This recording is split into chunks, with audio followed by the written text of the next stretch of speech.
How to Train Your Dragon is a movie I fell in love with. Every time I come back to watch it, I'm like, yep, no other movie can be this good. Nope. For a movie studio that largely relied on milking the cash cows of franchises like Shrek and Madagascar, followed by, oh dear god. How to Train Your Dragon was a breath of fresh air coming from DreamWorks Animation. How to Train Your Dragon was mature, underpinned by such heartfelt storytelling that I couldn't help but cheer and oh my god. It's difficult enough to make your audience care for your characters, even more to have them embody any kind of physical reaction. There are just so many things that I could talk about that make this movie great, but if I had to boil it down to one thing, it's emotion. This movie and the sequel, the animated shorts, I can't speak for the Netflix series, but they all make you feel. There are varying perspectives on how one goes about creating emotion, and I'm going to discuss 3 of them here. Emotion created through a visual medium, emotion created through a musical medium, and emotion created through strong character relationships. Each factor plays an important role in making the audience feel something. It's important to note that each scene I discuss incorporates all 3 elements, not just utilizing each one standalone. And as always, spoiler warning for How to Train Your Dragon ahead. Number 1. Visuals. The premise of the film actually gave How to Train Your Dragon an advantage from the very start. The mere fact that Hiccup and Toothless cannot speak to each other works so beautifully in the film's favor. We get moments in Hiccup and Toothless's relationship that are like this. And this.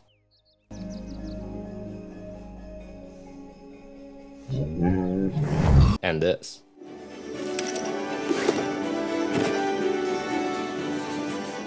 It forces every big moment to be shown to us rather than told. There is literally a part in the movie where Hiccup tells Astrid, "I won't speak, but let me show you." And bam, they fall in love. If only it were that easy, am I right? So this scene, coined Forbidden Friendship, is the first big moment in Hiccup and Toothless's relationship, and not a single word was spoken in the entire scene. Hiccup brings Toothless food. Toothless opens up somewhat, but he's not ready to trust him yet. So what does Hiccup do? He waits and waits until the sun goes down. So Toothless is like, well heck, I'll go see what Hiccup's doing. And you see the look in Hiccup's eyes that pretty much says it all. Oh, it's happening. Don't move. I don't want to scare this dragon off. And then Toothless goes off to do his own little drawing, and Hiccup's curiosity peaks. He steps around the drawing until finally we get this.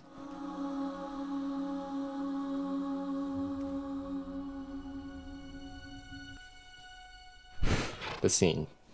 Just chills. And all that signifies the birth of their newfound friendship, without a single word needed to be uttered. As an audience, we figure out what's happening on our own, and it becomes more meaningful to us.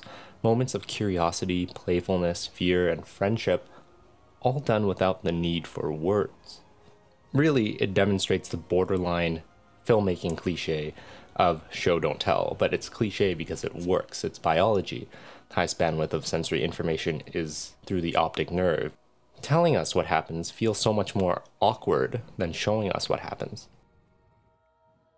Number 2, music. So we're going to leave everything we discussed about what we see and talk about what we hear. When discussing music, let me say that John Powell really outdid himself here with this score. And I still rue the day that The Social Network won the Oscar for recording a broken air conditioner. In How to Train Your Dragon, the music is rarely ever relegated to the background. Some filmmakers say that good music should not be noticed. I disagree. Instead, music is one of the most memorable parts of the film. There are times when music is just allowed to come in and take over an entire scene. It's so good, I have the entire album downloaded to my Spotify playlist, and I still listen to it regularly. No shame. In this article from philosopher Alain de Botton, I hope I'm pronouncing that right, he references musician and theorist Peter Gabriel of Genesis, saying that music provides us with an emotional toolbox to which we can turn at different moments of our lives, locating songs to recover, guide, and sublimate our feelings. Gabriel is basically saying the purpose of music is to express emotion. Any art form, for that matter, is used to express emotion. By using music as one of the central focuses of How to Train Your Dragon, essentially everything we get is emotion. Let's take a look at this scene, for example. Test drive. And note that because most of the scenes don't have any spoken words, most of the memorable scenes are referred to by their soundtrack name. This is a testament to the significance of music in the film. Test Drive starts off with a powerful blast of bagpipes, strings, and horns. It's a luscious score as they ascend through the air, and this airy quality of the bagpipes gives us this feeling of weightlessness. Hiccup is seen holding his cheat sheet, signifying that he's not confident enough to fly Toothless alone. As they ascend, everything is going great, but then the music becomes discombobulated and messy. The music makes you feel nervous and agitated. Hiccup loses his cheat sheet, and you know he can't fly without it until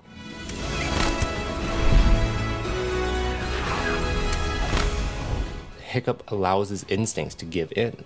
The music swells almost as if he never needed it at all, and Hiccup successfully navigates the sharp rocks. He's mastered flying Toothless. Yes, a little convenient, but Hiccup's been practicing, so we'll give it to him. All of these scenes feel like glorified music videos, in a sense, but it's in a good way because the storytelling is really, really well done.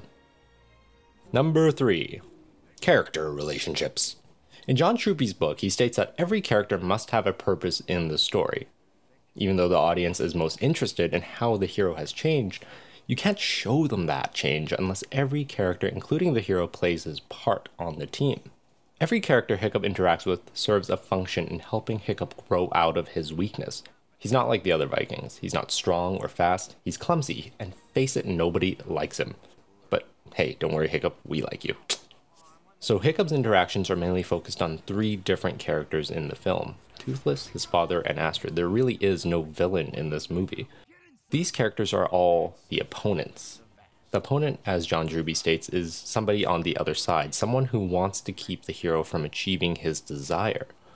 Each of these characters challenge Hiccup. Toothless, being a dragon of course, is the main enemy of the Vikings, ergo Hiccup shouldn't like him as well. Stoic sees Hiccup as incapable and he shouldn't be fighting dragons, and Astrid sees Hiccup as somebody that's always in her way. So it becomes satisfying when Hiccup is able to win each one of them over, creating a resolution entrenched in emotion. We get the resolution to Astrid and Hiccup's conflict with this beautiful scene. I'm sorry. Just get me off of this thing.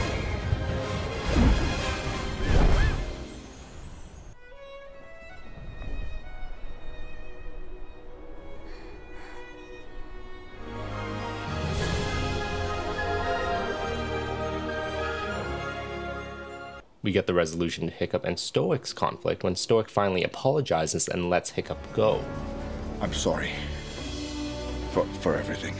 And the biggest change in Stoic's character is when he finally apologizes not only to Hiccup, but to Toothless, to his people, followed by the ultimate relief of tension when everyone realizes that Hiccup is alive and they all cheer.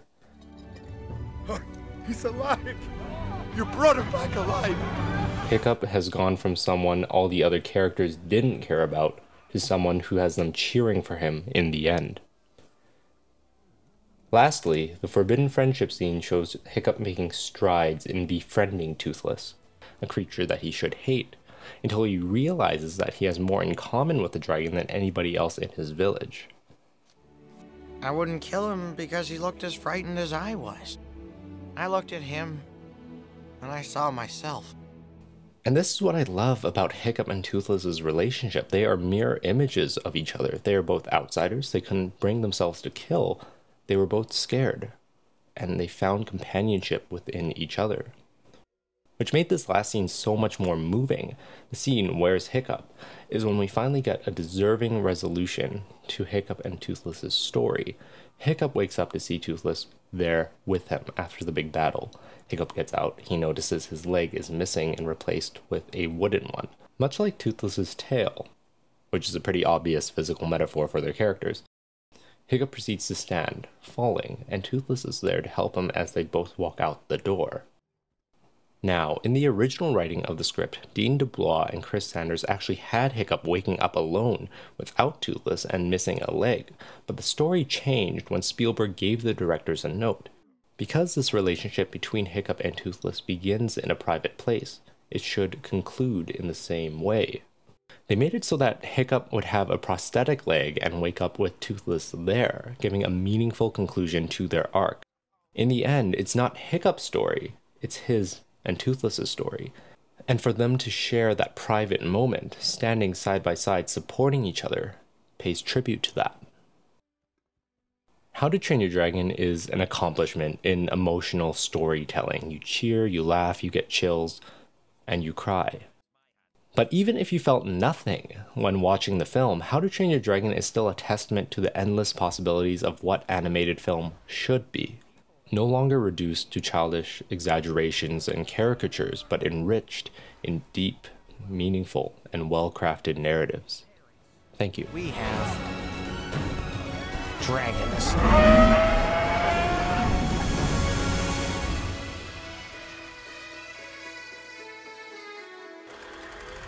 Hey, thanks for sticking around. This was a long one, and it took quite a bit of thought to write. This is one of my favorite movies of all time, and it's hard to talk about your favorite movie without gushing and going on tangents. But I'd like to know your thoughts about the movie and what you thought about this video. If you liked it, consider giving me a thumbs up and hitting that subscribe button. Thank you, and see you next time.